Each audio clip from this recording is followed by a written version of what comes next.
చూడండి, ఈరోజు వాతావరణం చాలా పొడి పొడిగా ఉంది. ఈరోజు మా చెట్టు జామకాయ చూడండి ఎలా పండిందో. మనం ఈరోజు అయితే దాన్ని తెంపబోతున్నాం. చూడండి అక్కడ కనబడుతుంది. అక్కడ ఇంకా దగ్గరికి వెళ్ళి చూపిస్తాను నేను, చూద్దాం.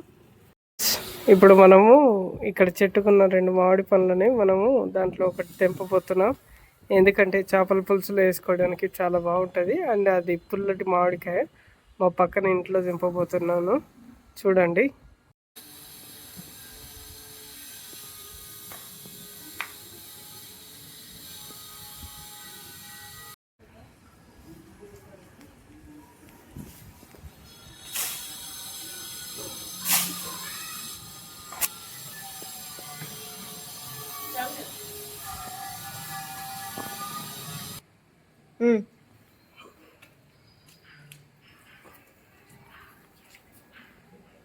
చూడండి, ఇప్పుడు నేను జామ చెట్టు దగ్గరికి వచ్చాను.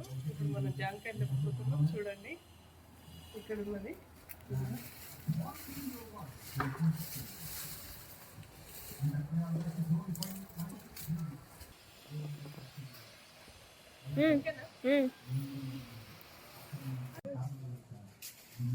చూడండి మంచి చెక్క మీద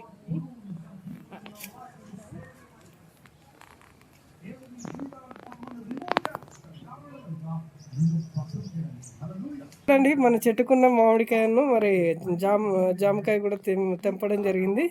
కాసేపు అయిన తర్వాత తినేద్దాం. తర్వాత మామిడికాయ ఏమో చేపల పులుసులకి యూజ్ చేయడం అదేంటి తీసుకుంటున్నాం.